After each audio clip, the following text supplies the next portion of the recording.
Hello, I'm Craig and welcome to another episode of Football Kit Memories, the football podcast that gets under the shirt. In today's episode, I'm joined by football writer Andy Laing. During our chat, I find out how being laid up in a hospital bed was the motivation behind Andy starting the Alba website in 2020. Andy uses his background in education and growth mindset coaching as inspiration for his writing, and it's his personal outlook that makes these articles covering mainly Scotland's men and women's national teams so interesting. And he also sheds light on the excellent poem he wrote that was published by the Scottish FA the night before the Czech Republic game at Euro 2020. He had a very special guest you might remember if you listen to the podcast. Later, I asked Andy to pick out 3 of his favourite football shirts and tell me a little bit about what they mean to him.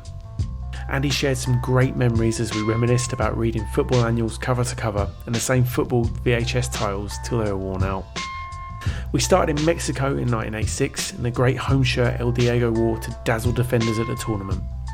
Our travels took us next to Turin and the Bianconeri stripes worn by Baggio, Ravenelli and Vialli, and we finished in glamorous Kenilworth Road, the home of Luton Town. Remember, you can listen to this and other episodes of Football Kit Memories on all major audio platforms including Apple Podcasts and Spotify. Please do like, follow, share, but above all, please do enjoy the podcast.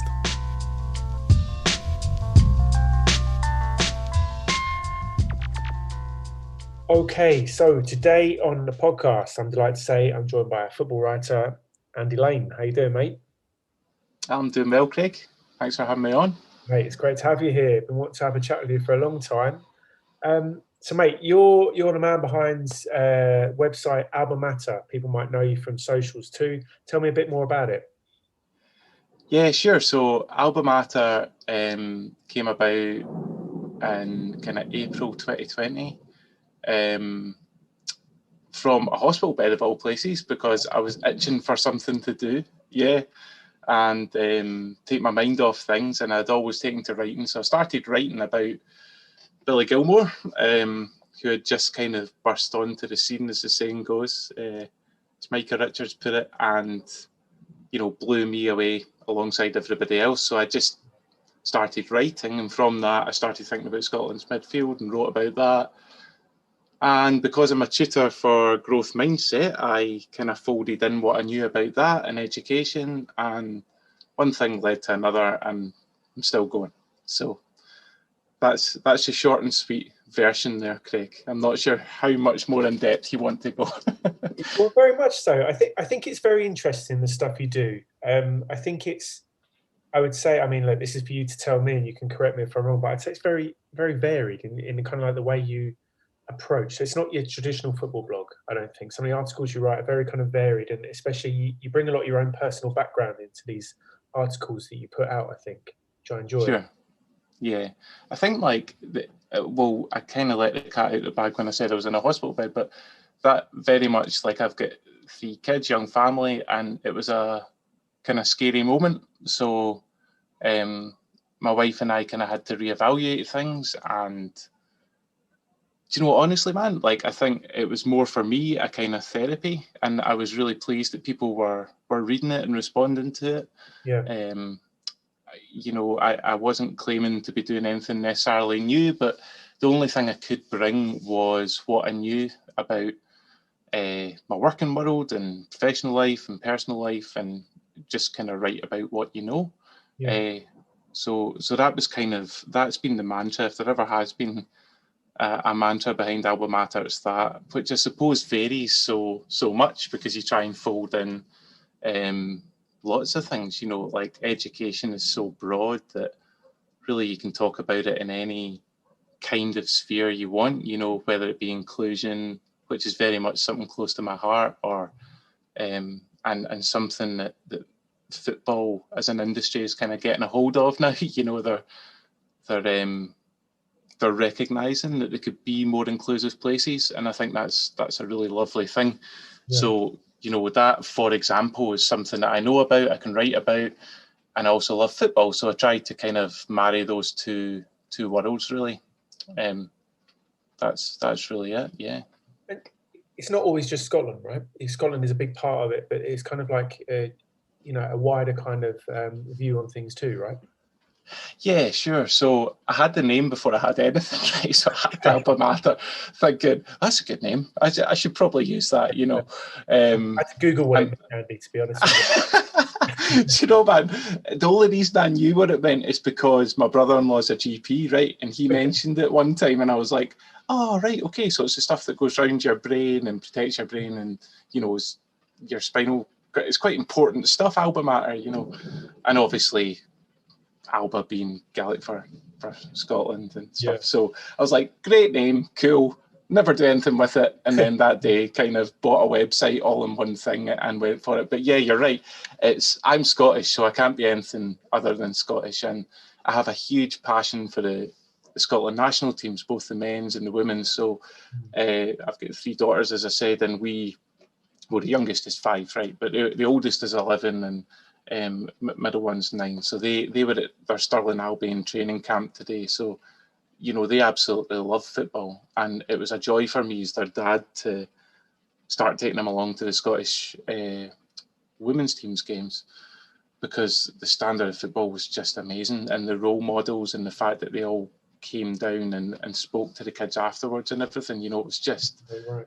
I don't know if you've ever been to one, man, but I would encourage you to go because it's a really lovely environment, you know, for your kids to learn about football. I'm not saying the men's game isn't. I absolutely love the men's game for different reasons, but I think that was a lovely way for my kids and me to go somewhere that was like not just the family stand somewhere. Do you know what I mean? It was like you're part of it, and that was really cool. We did that together. So that was just before they qualified for the Euros.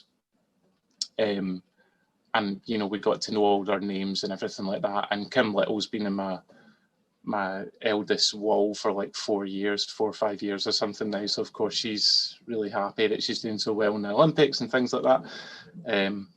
I prefer she was doing so well for Scotland. So this is where it's like it's not like I'm totally just about Scotland, but I'm very much like, the angle is I'm Scottish, and that's the way I see everything. So like we'll cover teams that kind of basically Scottish players wherever they're playing is what we're looking at. And ultimately, I suppose we're looking at the national teams, whether it be Scottish women's national team or Scottish men's national team. That's really what we're looking at. So yeah, everything's geared that way. Yeah, okay. And is it just you that writes to the website, or is there a number of you? Well, there is like a team. So there is just me that writes, but I quickly I spoke to my mate. I mentioned him and everything, right? But Finlay Marks, right? So me and Finn are like really good mates. He was my best man and stuff. So we got way back, and obviously he's been in the game like the top level at Copa 90 and working at the highest level for a long time, and now doing solo stuff. So he was video editing for like UEFA and FIFA and just everything that Copa 90 were putting out, and it was exceptional. So like I was like, oh, Finn's a good guy to get on board, and he's kind of stuck with it, which I've just found really cool.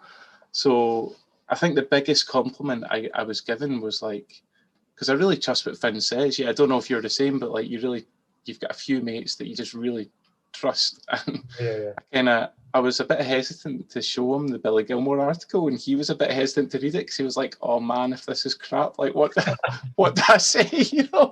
But then he got back to me and he was like, he actually said that. He was like, "I was so worried this was going to be crap, but like I'm so relieved it's not." And yeah.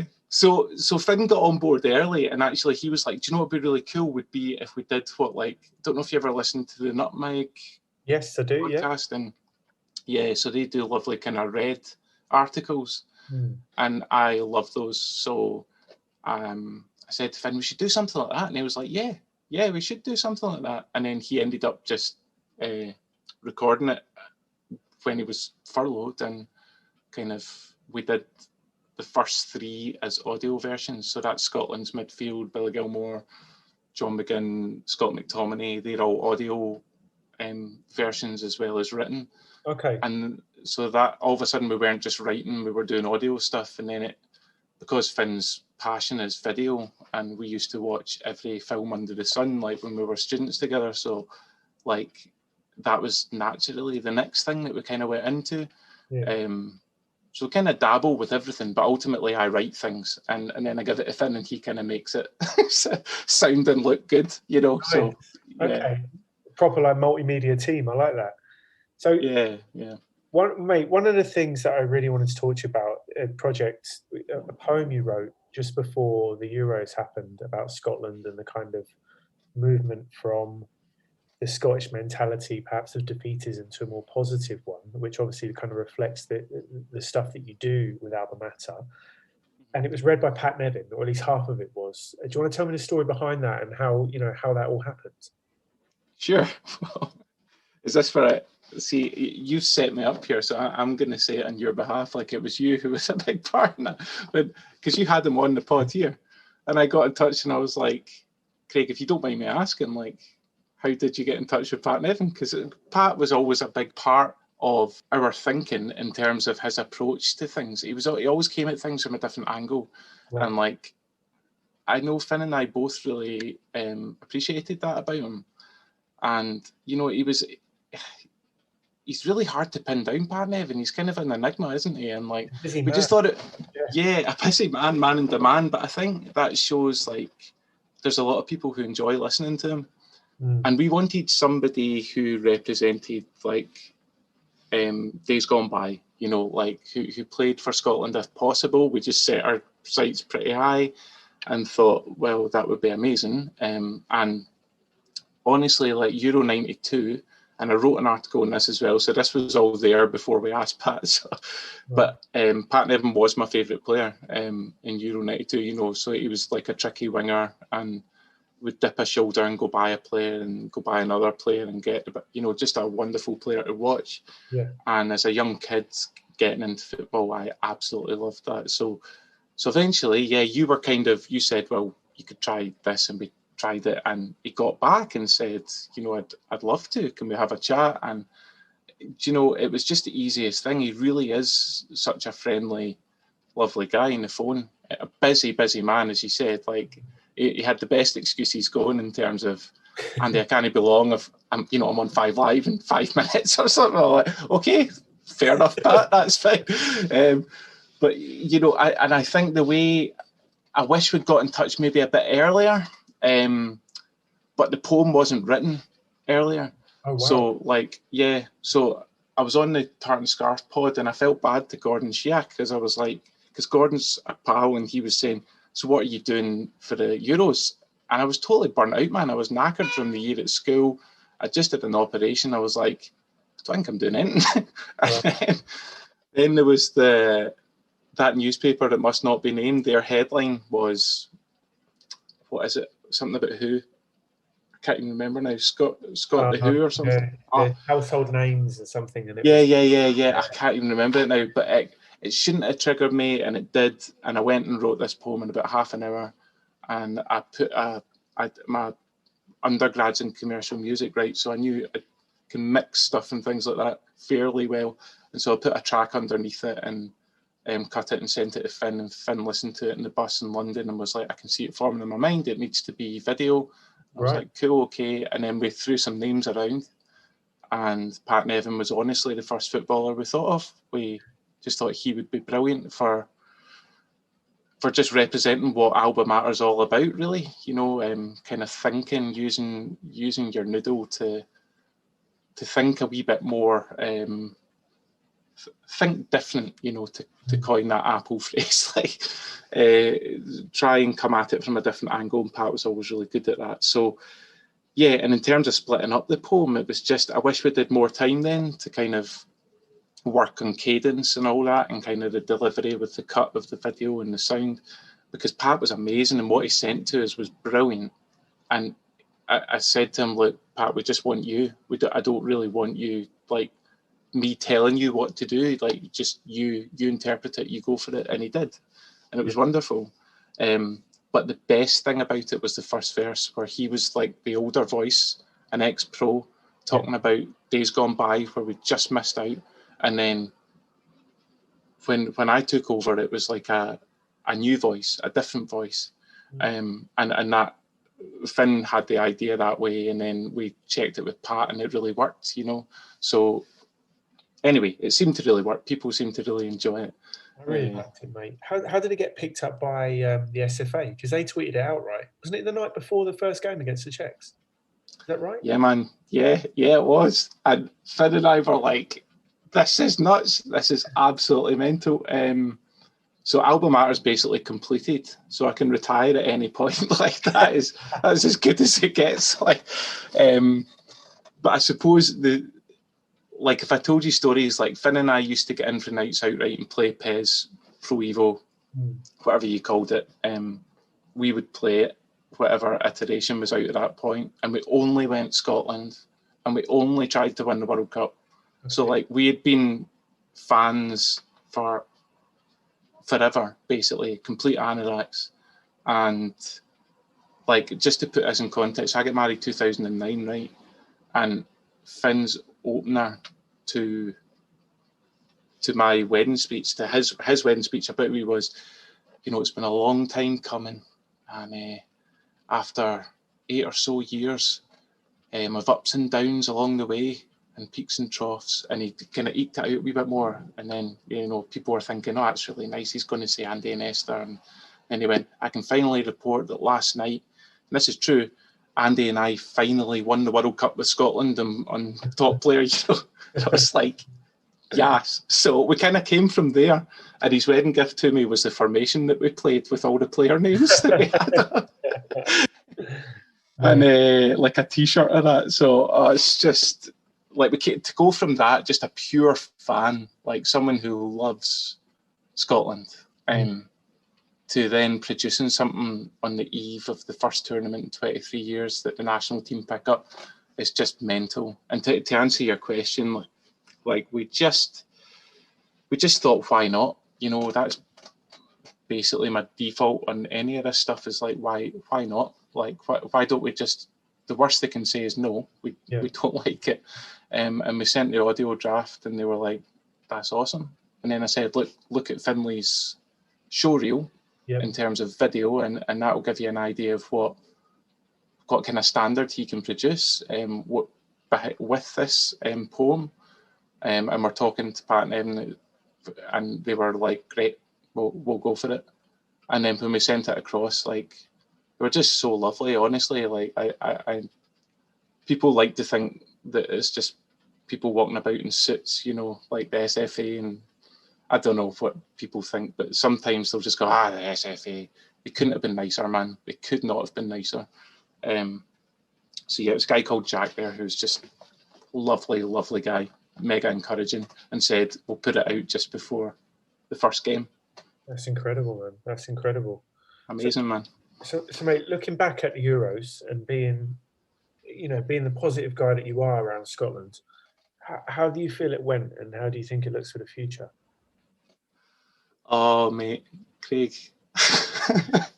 So it's growth mindset, right? That's the thing that, I get employed by to work with people to help them help children, and learners and things. So I really firmly believe in it. So it's not just a positive mental attitude or something like that, but it's what you're looking for is evidence of growth, right, versus end result. And I think that we're on a journey. We got here through 2 penalty shootouts, one against Israel, one against Serbia. Okay, we should have beaten Serbia in the time that was allotted to us, but that's football. And we managed to win those games. Now, to even be at the tournament in the first place was incredible. I think that's the first thing, and you always kind of check it against a longer timeline than just those 3 games, Yep. So I don't think we did ourselves justice in those 3 games. I think we can play better, definitely. I'm a big believer that Ryan Gold brings something that we just didn't have in the team, and I think that he came off an exceptional season in the Portuguese top flight, and I think we missed a trick not having him there, because his defensive contributions from an attacking point of view are something that Lyndon Dykes doesn't do. Yep. And I think that when the long ball to Dykes wasn't working. I'm getting really specific now, but this is kind of, I think when the long ball to Dykes wasn't working, we didn't really have a plan B, and that kind of came out. So against England, we were exceptional. We were really good. But we were awesome. But it needs to be like, I suppose what I would say is that needs to be the starting point for change. That needs to be like where the players grow from. So they go back to it and they feel that pain of not performing. They feel that pain of going, we should have beaten England, forget about drawing with them. We should have beaten them that game.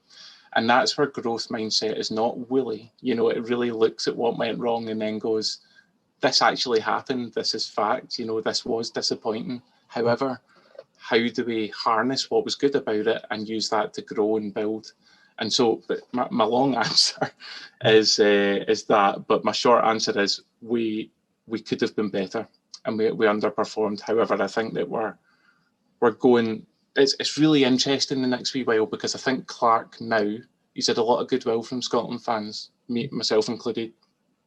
But growth mindset demands that you don't just rest in your laurels and go, that's fine. You got us to our first major finals, you go for it. And I don't think Steve Clark's that type of guy anyway. I don't think he will rest in his laurels. But I think that not just because I'm a Rangers fan as well, by the way, but I'm a huge Scotland fan and I just want what's best for Scotland. But I think he's going to have to start playing guys like Nathan Patterson. He's going to have to start playing. Well, he did start Billy Gilmore, and Billy Gilmore will play every game from now on, I think. Yeah. But the younger generation coming through, that's really where we are now, and we're going to have to do it in the kind of hotbed of unforgiving competitive internationals, because every game's important now. So you don't get wee diddy friendlies where you can introduce younger players. You get like. Every game means something, whether it be Nations League or qualifying. And so Nathan Patterson, Billy Gilmore's already shown he can handle it. Patterson's shown he can handle it as well, to be fair.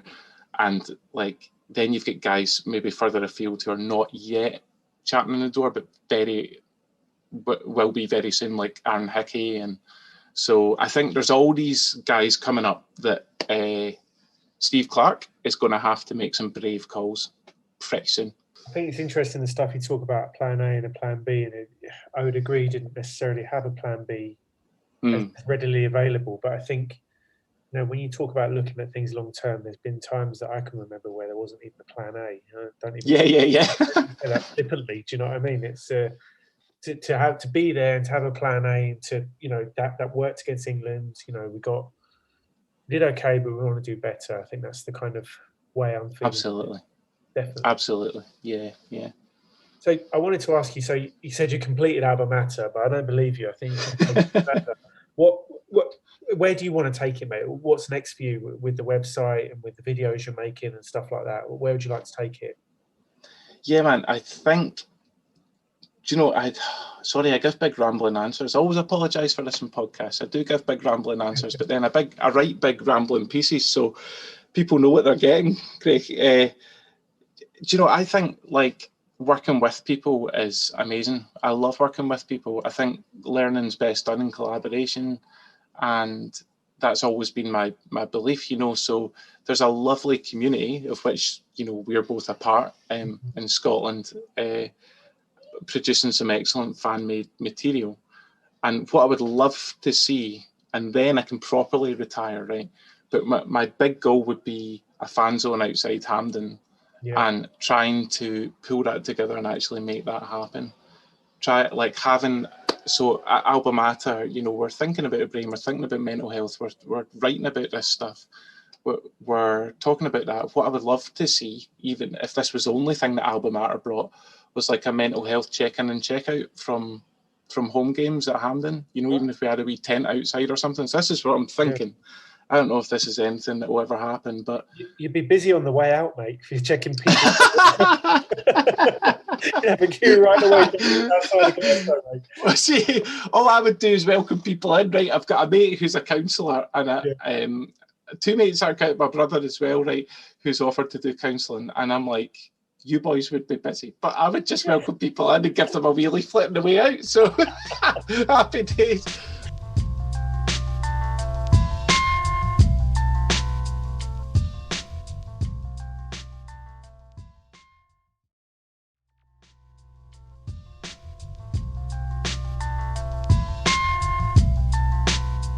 So, mate, let's talk about some football shirts. So, the first question I ask everybody on the podcast is, what do football shirts mean to you? Oh, man. I actually wrote an article about a year and a bit ago about this, and it was like, it's so hard to choose. I think they're the most beautiful thing. I just think they're works of art. Like, I know other people have said that on this pod before, Craig, but they really are just the most beautiful things. There's kind of three things for me that like constitute. I thought would be like the sponsors, a big thing. People don't often think about that, but like sponsors, it makes a huge difference whether or not a football top looks good or not. Yeah. And then you've got like the brand, whatever that is, and then you've got the badge, the insignia, the emblem, whatever it is, and the way that you represent those three things with the number in the back, or maybe the front, if you're like early noughties, like 2002 World Cup type thing. And then you've got like the collar and the cuffs if you've got a long sleeve. Like it's all, there's all these tiny wee things that you need to get right for a football kit. So the three I've chosen hopefully kind of exemplify that, those things. Nice. All right. Well, look, let's kick off then. We've got the Argentina shirt from the '86 World Cup by Lecoq Sportif. This is a classic. Tell me why you've chosen this one.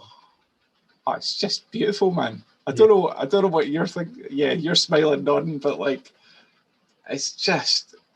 I think the '86 World Cup. So there's a wee story to this, right? As everything, but like, so I was born in '84. Okay, so of course I can't claim to remember the '86 World Cup, but I grew up in an island, right?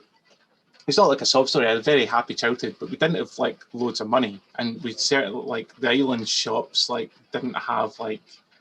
It's kind of before 442 and all that were coming out. Do you know what I mean? So, like my only kind of window into the world was if my brother, who's like 6.5 years older, had a VHS with football highlights on it, or that you remember those days. Yeah, you kind of. Yeah. The internet wasn't a thing. You either had a VHS of like 101 Great Goals that everybody seems to have. Like I had 2 copies of that, So like I don't know why, and I was a Rangers fan, so I had all the 9 in a row videos and things like that. But there was one kind of soccer annual, and I don't know if any of your listeners remember this. It's called St Michael's Soccer Yearbook, right? And they used to bring out an annual one. Oh, it's the most wonderful thing ever, right? You can get them on eBay now for like £5 or something. And I know this because I've bought several copies. But the only thing in our house that we had was the 1987 St Michael's Soccer Yearbook, right? And it was a huge, big thing. And, bigger than A4, slightly bigger than A4, full of glossy colour photographs and all that. And the first bit was like the journalism was just exceptional. Like it was absolutely amazing. So it had like huge big pieces for like the first half. Yeah. And it was reviewing the 85-86 season with a focus on the 86 World Cup. Had a huge big bit in the middle about the 86 World Cup. And then after that, it had every single fact about every single English and Scottish team, where they played, the address, they even had their phone number down, and like, like their max attendances, like everything they'd ever won, their football kit was there. Yeah. So anyway, to come back to this 86 kit, right in the middle of this thing was 86, and so I used to read this for like 10 years. I would devour this thing and just devour information, and of course, the best player that's ever played the game, my opinion was that was his best tournament, and as a kid, you want to just like, what's the best, So I was saying to my brother, what's the best club team, like 88, 89, when I was coming aware of what's the best, and I remember him going AC Milan, well, shadow a doubt AC Milan. I'm like, right, cool, okay, so I got that top as well, by the way. Okay. But the 86 Argentina team, Maradona was at his absolute height. So for me, that's like the peak of football, is that thing. And because it was in Mexico and it just looked so different from me on, on a Scottish island, like everything looked sunny for starters. Everything looked massive. The Azteca, like the stills from the Azteca, I couldn't believe the size of that football stadium, And Maradona just ripping Belgium in this kit. And like when you look at the stats, it's like, I know they weren't keeping a record of assists, but basically, if he didn't score, he assisted every other goal. He assisted Rummenigge's in the, not Rummenigge, sorry, Rummenigge scored, but Burruchaga, George Burruchaga, is that his name? In the final, when they won 3-2. Yeah. And it was just a beautiful wee way to pass and the assist. And so basically, that strip, it's a beautiful strip. I mean, I don't need to speak much about it. Everyone knows what Argentina represents and is. You can't get much wrong. But the Le Coq Sportif thing is the only time, I think, or did they do it for 94 as well? Oh, no, that was Adidas. Yeah, Adidas in 94, I think. And they were Adidas in 92, I think. So this might have been the only one, if I recall correctly. Certainly.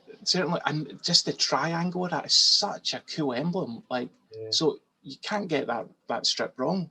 And the black shorts really make the Argentina blue and white like punch. I think they're just so nice, So an Argentina strip has to have black shorts in my mind, and all those things were in one and represented by the greatest player to ever play the game in his greatest tournament in that strip. And that was my first kind of memory at football, going, this thing's wonderful. I don't know what it is, but I want it, just everything about it. This strip represents it. So, yeah. You know what? I think you're right. I think it's the whole ensemble, and I think it's the way he wears it as well. I think like the shorts are so tight and so high. Yeah. The socks are pulled up high, but the shirt is tight as well. And because of his body shape, he's small but he's strong and he's proud. His chest is always out. It's just exactly. So striking, isn't it? All the absolutely 100%. Like you couldn't have. Yeah, you described it perfectly there. I think you can see the outline of his shoulders. When he's wearing that top, it just kind of hugs him. Yeah. Like before tops became like really cool and like sleek, Maradona just looked like that's what he was born to do, man. Just wear that strip, win that World Cup as captain, be the best player in the world. It was just the zenith of football for me. Yeah. Absolutely wonderful. Yeah. So absolutely. There we go. I love that choice, mate. I love it.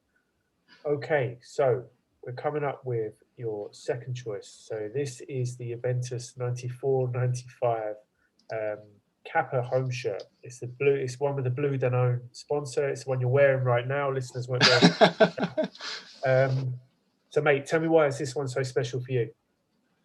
So this would be, if the first one was like my introduction to football, this one would be, and I could have chosen a Scotland and Rangers top, but I just can't. I can't choose a Scotland or Rangers top because they all mean too much. And so many of your guests have chosen different Scotland tops, and I couldn't outdo anything they've said. But this 94-95 Juventus top, Juventus won the league by 10 points that year.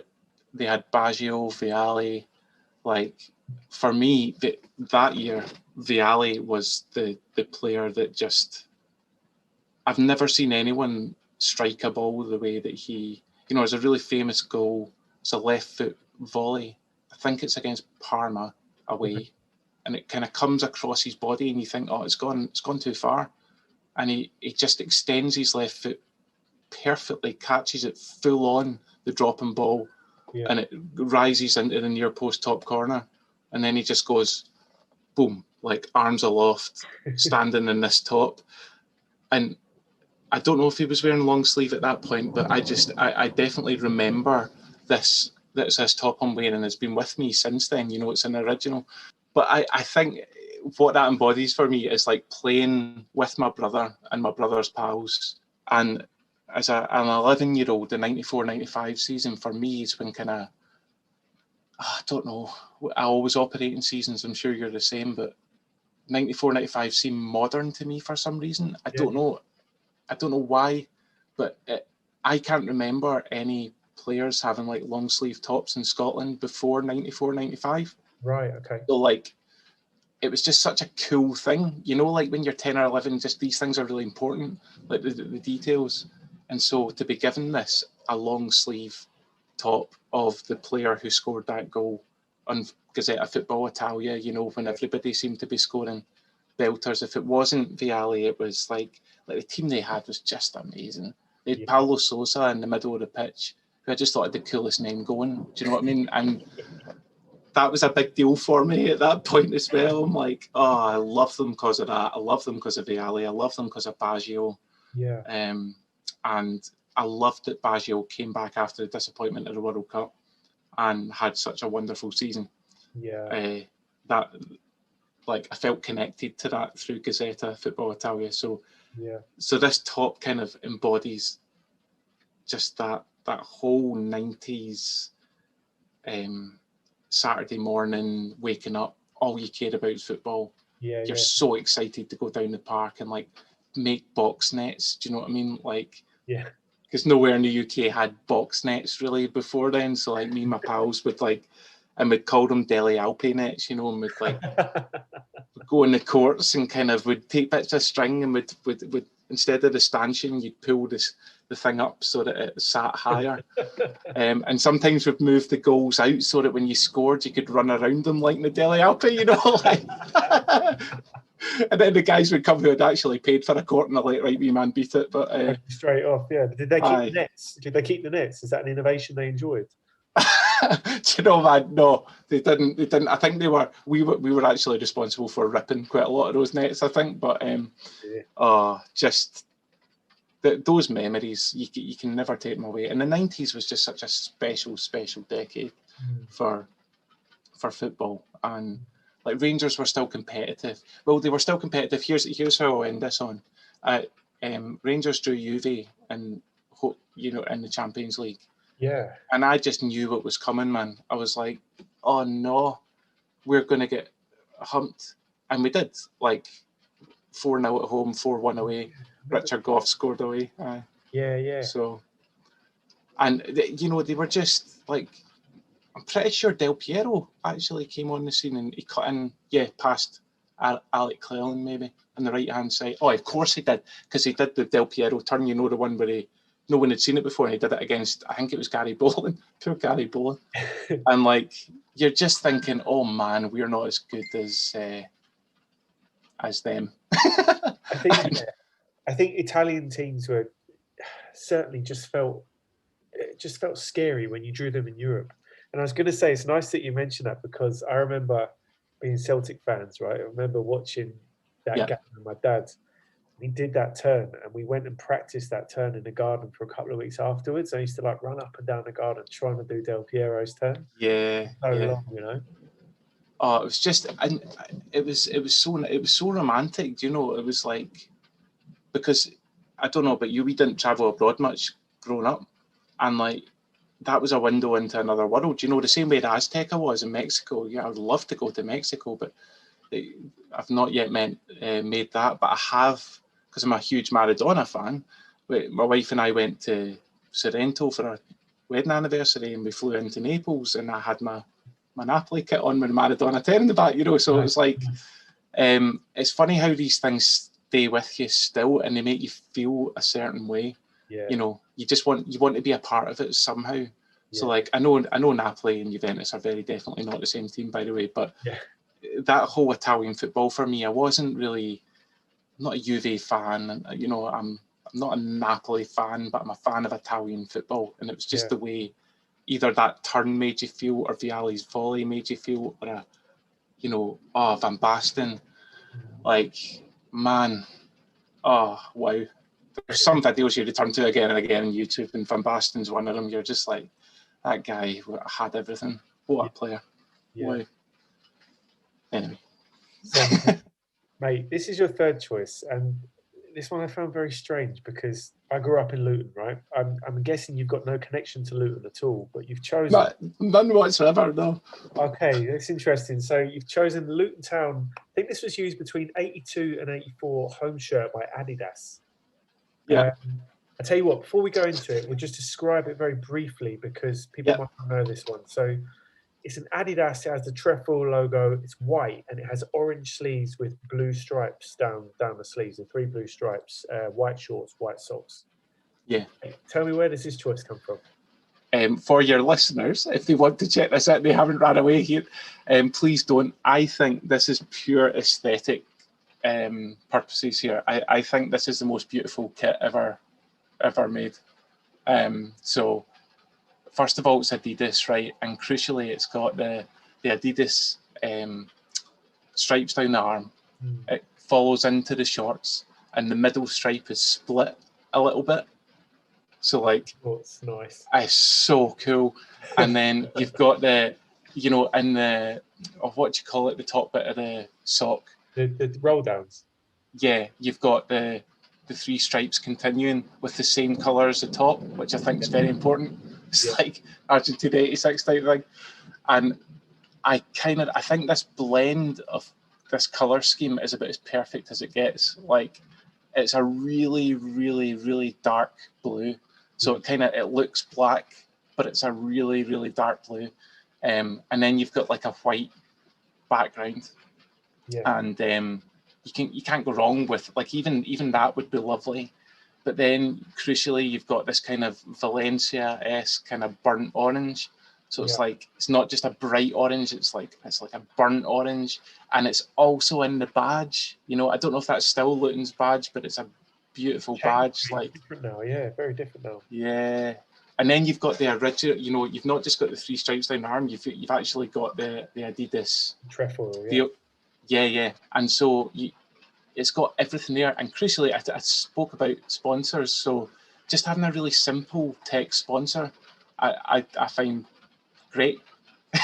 Like, absolutely brilliant.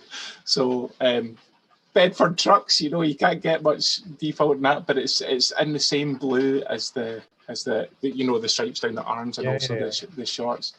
So I think as a pure spectacle, this is the greatest kit that there's ever been. Andy, where can people find your stuff, mate? Where can they find you on social? You got a website too, all your articles, right?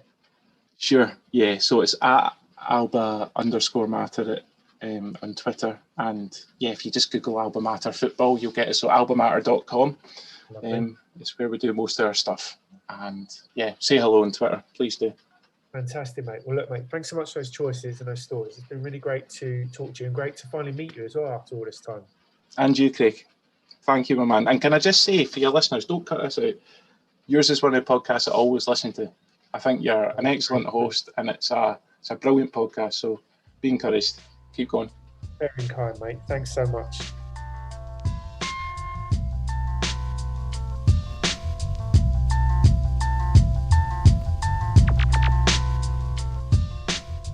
So there you have it. Massive thanks to Andy for sharing his football kit memories with me. Remember, you can follow me, my own collection, on Instagram, or get in touch via Twitter or email. Make sure you follow Andy on social, and also check out his website, albamatter.com. The music you heard on the podcast was produced by Evalid. Check out the music on his Bandcamp site. There's links to absolutely everything I've mentioned in the notes section of the podcast. And finally, thanks to you for listening. If you have enjoyed it, please do spread the word, give me a follow on social, and subscribe to Football Kit Memories on your podcast player of choice. And other than that, I guess that's it. Until next time, I'll see you later.